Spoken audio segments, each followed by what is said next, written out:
네, 현덕이 덕분에 돈 벌어볼 수 있는 시간입니다. MBN골드 최현덕 매니저와 함께하겠습니다. 안녕하세요. 네, 안녕하십니까. 네, 안녕하십니까. 네. 오늘 시장의 상승에 대해서 과연 최현덕 매니저는 어떻게 보고 있는지, 네. 오늘의 이유 있는 상승인 건지 한번 체크 포인트로 오후 시장을 분석해 보겠습니다. 네, 오늘의 키워드는요, 기술적 반등 시작이라는 키워드예요. 제가 지난주 후반에도 이제 저점 가능성에 대해서 충분히 설명을 드렸는데, 네. 어쨌든 지금 이 주말 동안 그리고 이제 어제 미국의 긴축 우려감이 그 전보다는 좀 많이 사라지고 있습니다. 그러면서 지금 시장 반등이 되고 있기 때문에 일단은 기술적 반등 시작이다. 그 이유를 한번 좀 보면서 이게 어디까지 이어갈 수 있을지 한번 좀 보겠습니다. 일단 경제 성장을 대표하는 선행 지표 바로 이 ISM이 어제 둔화가 되고 있다는 건데, 이 ISM 제조업 지수가 어제 둔화가 됐는데 이게 이제 그 경제 성장을 대표하는 지표 중에 하나고요. 미국 제조업의 바로 이제 바로미터를 좀 보여주는 그런 지표입니다. 그렇기 때문에 사실 그 연준에서도 굉장히 중요하게 생각하는데, 이 ISM이 어제 8월 달에 52.8이었거든요. 근데 9월 달에 50.9%로 거의 2% 가까이 하락이 나온 겁니다. 근데 시장 예상 전망치가 52%였단 말이에요. 그러니까 52였는데 거의 지금 50.9가 나왔기 때문에 예상보다 안 좋게 나왔다. 그러면 결국에는 제조업 지수가 안 좋게 나왔다는 이야기인데, 그럼 경제 지표가 안 좋게 나왔는데 뭐가 좋냐? 이 경제 지표가 안 좋게 나오다 보니까는 미국이 계속해서 금리 인상할 수 있겠냐라는 겁니다. 지금까지는 계속 고용 지표가 좋게 나오다 보니까는 고용 지표를 보니 공격적인 금리 인상 가능하다 했는데, 이 ISM 제조업 지수를 봤을 때는 공격적인 금리 인상이 가능하지 않을 거다라고 보는 거죠. 일단은 신규 주문 지수 같은 경우도 4.2포인트 하락하면서 47.1% 나오면서 2020년 5월 이후 최저치가 나오고 있거든요. 그런 관점에서 이 경제 둔화 가능성에 있어서 공격적인 금리 인상 가능성이 좀 없어지고 있다는 건데요. 그러면서 국제 수익률이 하락했고요. 환율이 안정됐습니다. 그래서 어제만 본다면 미국 시장 같은 경우는 위험 자산 선호가 더욱더 강해졌고, 이 금리 상승은 지금 경제에 점점 더 역풍을 불 것이다. 이런 주장이 많이 나오고 있습니다. 어제 유엔 총재 같은 경우도 금리 인상 중단을 촉구하는 그런 좀 성명을 좀 냈고요. 지난 9월 말까지 어떤 포트폴리오 재편이라든가 이런 매도세가 잘 끝난 다음에 딱 10월 첫날부터 매수가 들어오고 있다는 겁니다. 여기에 오늘 아침에 들려온 소식, 어제까지만 하더라도 영국의 감세안을 이 어떤 의회에서 투표를 미룬다고 했는데요. 오늘 아침에 영국 감세안이 철회가 됐습니다. 일단은 이 영국 감세안이 이제 어떻게 보면은 세계 글로벌 시장을 좀 뒤흔들었던 거고요. 내놓은 지 11일 만에 이 최고세 폐지안을 추진하지 않기로 한 겁니다. 그래서 지금 리즈 트러스 총리가 지금 이 어떻게 은행의 어떤 긴축과 거꾸로 갔던 거였거든요. 이 금융시장에 혼란이 오기 때문에 바로 철회했기 때문에 이렇게 되면서 파운드가 안정화됐고, 그러면서 또 환율까지 이 달러 인덱스까지 안정이 된 거거든요.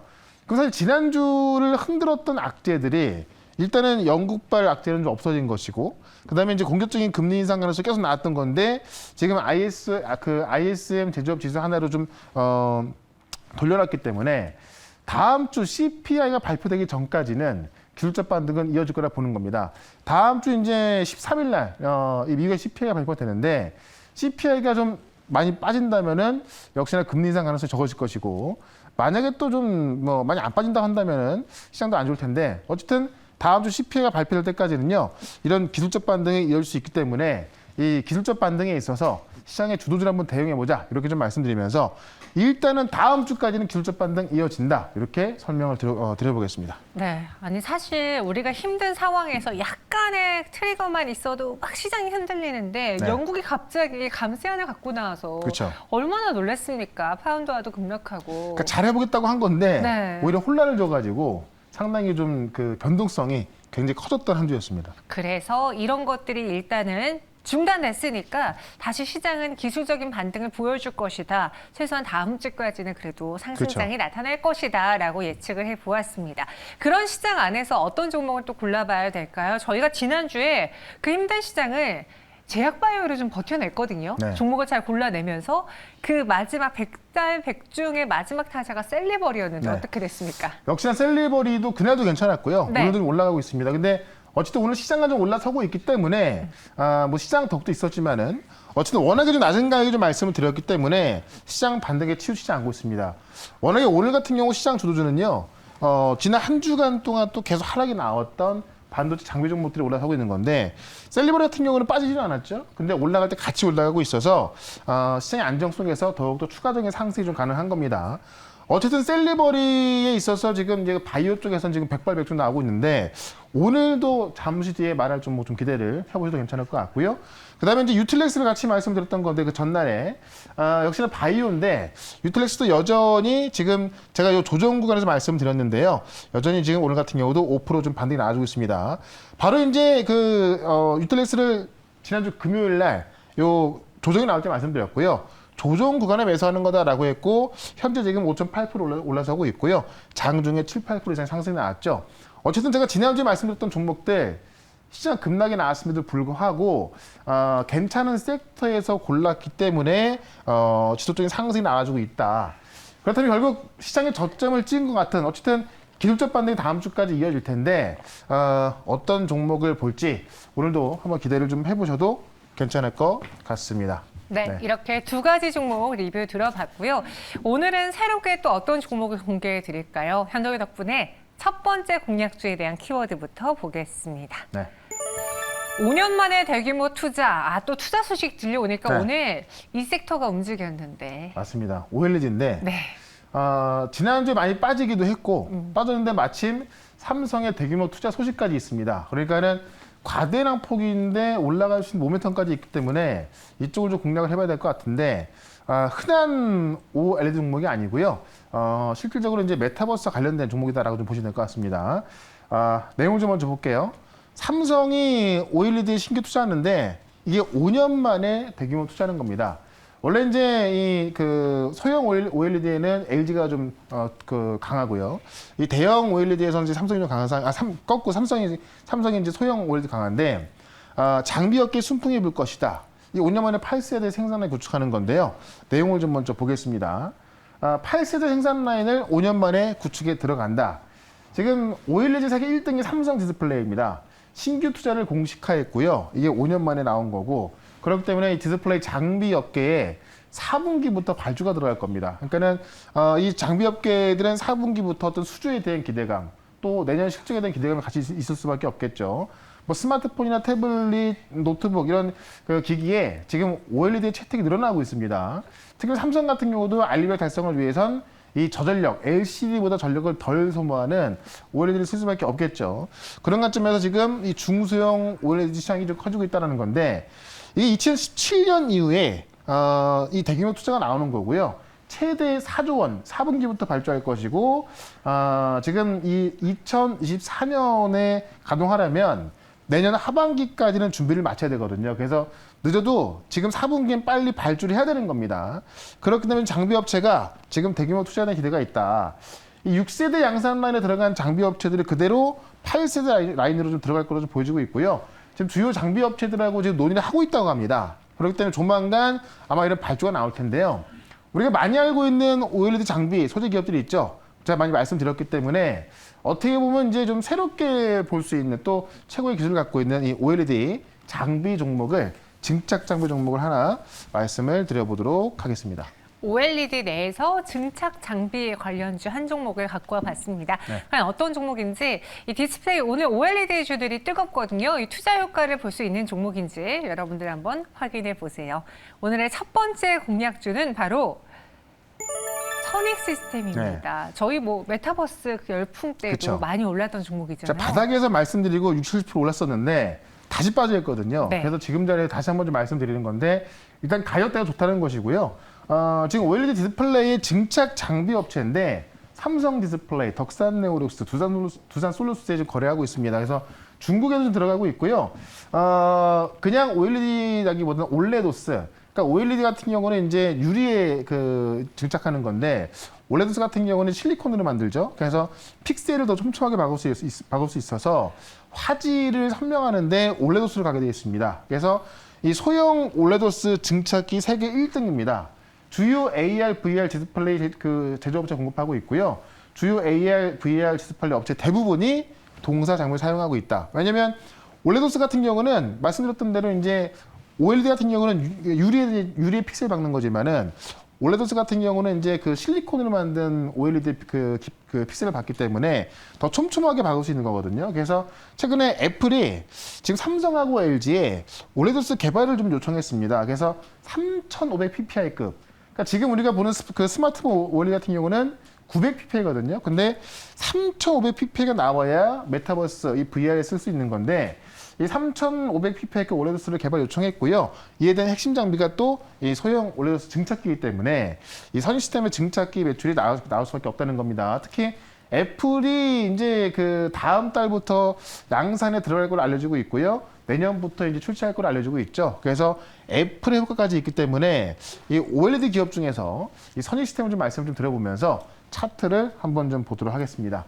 차트 보시면 자, 여기서 좀 말씀을 드렸었고요. 그리고 나서 최근에 급등이 나왔었죠. 그래서 지금 이 자리에서만 거의 뭐 60% 이상 올라갔던 모습인데 지금 최근에 시장 빠지면서 많이 좀 내려와 있죠. 그러니까 많이 내려와 있고 오늘 보면은 사실 그 어떤 종목보다도 사실 금요일 같은 경우도 반등이 강했었고 오늘도 강합니다. 지금 이제 10월 달에 메타 플랫폼에 XR 기기가 나오고요. 11월 달부터 애플이 양산 시작하면서 애플이 지금 빠르면은 내년 2, 3월 달에 XR 기기를 내놓을 걸로 좀 보여지거든요. 그러면 메타 플랫폼에 이어서 애플까지 나오기 때문에 일단 XR 기기에 대한 관심이 커지는 가운데 지금 실제로 이제 OLED에 대한 어떤 그 대규모 투자가 들어가기 때문에 지금 전에서 우리가 한번 접근해봐야겠다는 겁니다. 그런 가지는 어쨌든 목표가는 24,000원까지 좀 그 단기 반등 한번 노려보고요. 손절가는 18,600원으로 대응을 해보도록 하겠습니다. 네. 주가가 크게 오른 다음에 다시 또 거의 비슷한 가격대로 내려와서 네. 저희가 재공략을 한번 해보겠습니다. 그렇죠. 선익 시스템의 목표 주가는 24,000원, 손절가는 18,600원 제시해드렸고요.